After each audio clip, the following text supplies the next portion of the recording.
Saya mulai, Pak. Iya, boleh, silakan. Apakah udah ada Iya, udah datang kok. ini? Bismillahirrahmanirrahim. Assalamualaikum warahmatullahi wabarakatuh. Perkenalkan, kami dari kelompok 2 yang beranggotakan saya sendiri, Reija Muhammad Taufik, dan rekan saya Tahira Putri, Muhammad Zikri, dan Rintan. Kami akan menjelaskan tentang perbaikan tanah. Next. Next ya.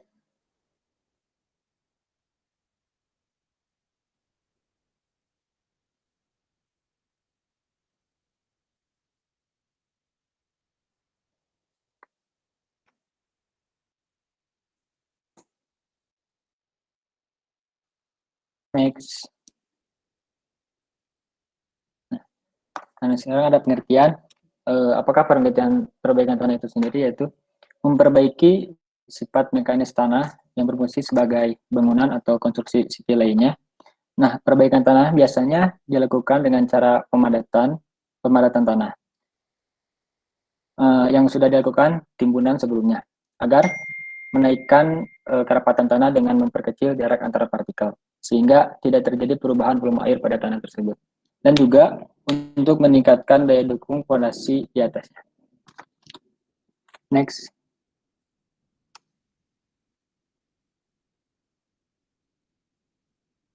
Nah, selanjutnya yaitu tujuan dan perbaikan tanah. Yang pertama, menaikkan daya dukung dan kuat geser. Yang kedua, menaikkan kekakuan. Yang ketiga, mengurangi pemampatan atau compressibility. Yang keempat, mengontrol stabilitas volume. Yang kelima, mengurangi kerentanan terhadap likuifaksi. Yang keenam, memperbaiki kualitas material untuk bahan konstruksi. Dan terakhir, memperkecil pengaruh lingkungan. Nah, selanjutnya akan dijelaskan oleh rekan saya, Rintan.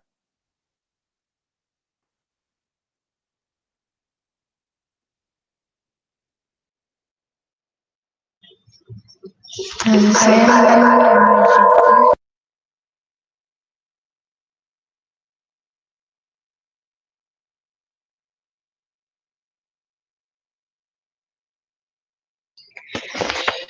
Saya Rintan Ramajuta. Di sini saya akan menjelaskan tentang jenis perbaikan tanah. Yang pertama, perbaikan tanah dengan pemadatan. Perbaikan tanah dengan pemadatan yaitu penyaluran energi tumbukan atau dynamic load secara langsung ke lapisan tanah yang kurang padat atau gembur. Perbaikan tanah dengan pemadatan ini yang bisa kita lihat di gambar. Kalau yang sebelah kiri itu nama alatnya reamer, yang sebelah kanan namanya smooth drum vibrator. Next. Yang kedua itu ada perbaikan tanah dengan konsolidasi. Perbaikan tanah dengan konsolidasi itu yaitu pemberian beban statis secara langsung di atas lapisan tanah atau static load, sehingga tanah akan terkompresi sebelum pelaksanaan konstruksi dilakukan. Next.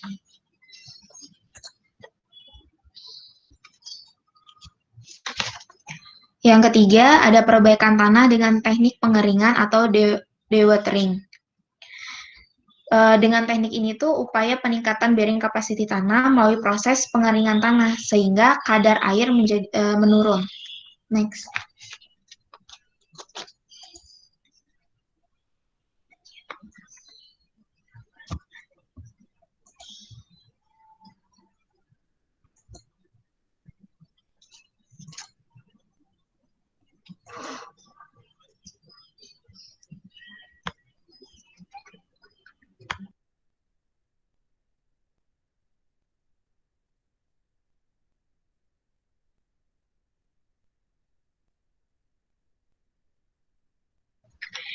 Yang keempat, ada perbaikan tanah dengan pergantian tanah atau replacement. Perbaikan tanah dengan penggantian tanah atau replacement ini yaitu perbaikan gradasi dengan cara menambah tanah pada fraksi tertentu yang dianggap kurang baik. Next.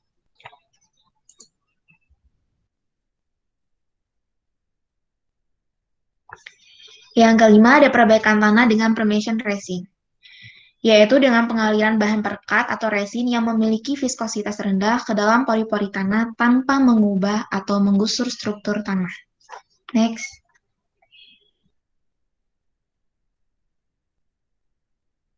Kemudian di sini saya akan menjelaskan tentang prinsip dan kriteria pemilihan metode perbaikan tanah. Yang pertama, jenis dan tingkat perbaikan yang diinginkan. Kedua, jenis dan struktur tanah serta aliran tanah. Ketiga, biaya yang dibutuhkan. 4. Ketersediaan peralatan dan material. 5. Waktu pengerjaan konstruksi. 6. Kemungkinan kerusakan struktur di sekitarnya. Dan yang terakhir, ketahanan material yang digunakan. Selanjutnya, materi akan dijelaskan oleh rekan saya, Zikri.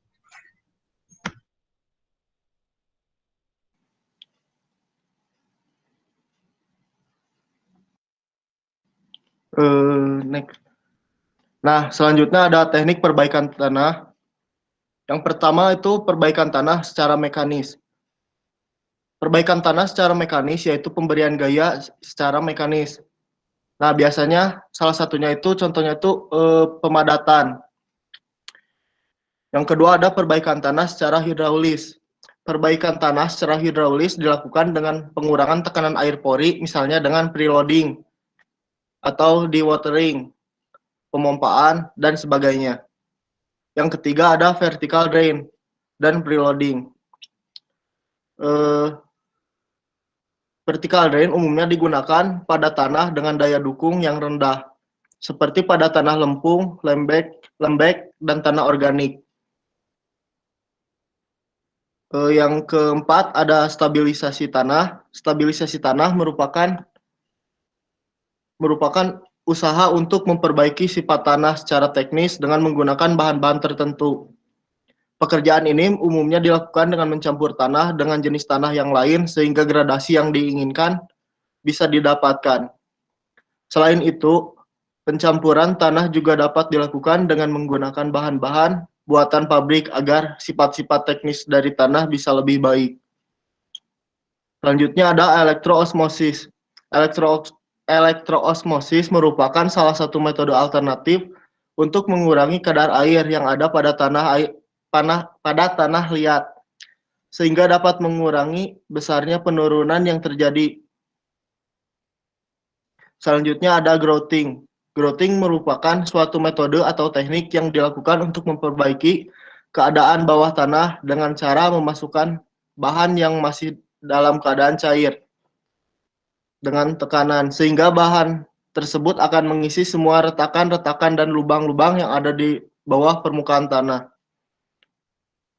Kemudian setelah beberapa saat, bahan tersebut akan mengeras dan menjadi satu kesatuan dengan tanah yang ada, sehingga kestabilan suatu permukaan tanah akan tetap terjaga.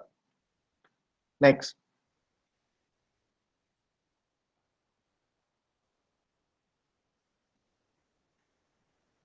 Perbaikan tanah mekanis ada 4 macam. Yang pertama ada peledakan. Pemadatan dengan cara ledakan adalah cara yang ekonomis untuk pemadatan lapisan pasir renggang yang cukup tebal. Peledakan akan menghasilkan gelombang getar dan geser yang akan meruntuhkan susunan partikel tanah asli dan membentuk susunan yang lebih padat. Selanjutnya ada dynamic compaction, yaitu dengan cara menjatuhkan beban ke tanah dengan cara berulang-ulang. Next. Nah, ini contoh dari dynamic compaction ya, yang ada di gambar. Lalu selanjutnya vibroflotation. Next.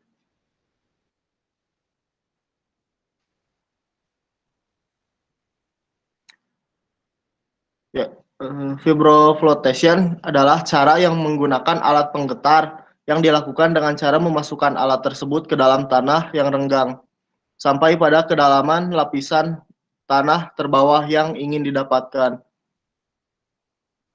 Next. Yang terakhir ada compaction grouting, yaitu metode atau teknik yang dilakukan untuk keadaan cair.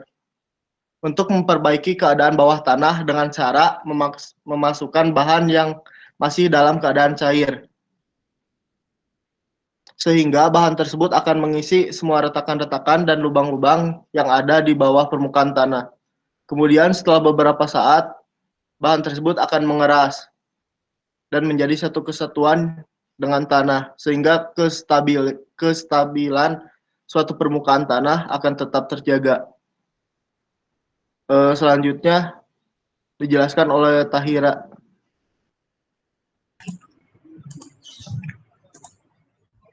Selanjutnya ada perbaikan tanah metode hidrolis. Sebelumnya, perbaikan tanah secara hidrolis itu adalah upaya perbaikan lapisan tanah lunak dengan mengeluarkan air dari pori-pori tanah. Lalu ada 4 macam jenis dari perbaikan tanah hidrolis ya. Nah, pertama itu dewatering. Dewatering itu adalah penurunan muka tanah dan memadatkan tanah menggunakan aliran alamiah atau sistem drainase atau menggunakan pompa air. Nah, tujuannya itu untuk apa? Si dewatering ini tuh tujuannya untuk mencegah rembesan, memperbaiki kestabilan tanah, mencegah pengembungan tanah, memperbaiki karakteristik dan kompaksi tanah, terutama dasar, pengeringan lubang galian, dan mengurangi tekanan lateral. Lalu ada juga di dewatering ini tuh terbagi lagi jadi thickening, filtrasi, sama drying. Nah, kemudian ada juga preloading tanpa drainase vertikal. Si prinsip kerjanya itu tujuannya untuk mempercepat penurunan dengan cara menambahkan beban sebelum pelaksanaan konstruksi dengan tujuan untuk menaikkan kuat geser tanah. Lalu preloading dengan drainase vertikal itu mempercepat proses konsolidasi primer dengan cara memperpendek aliran air keluar dari pori-pori tanah. Lalu ketiga, metode elektrokinetik itu.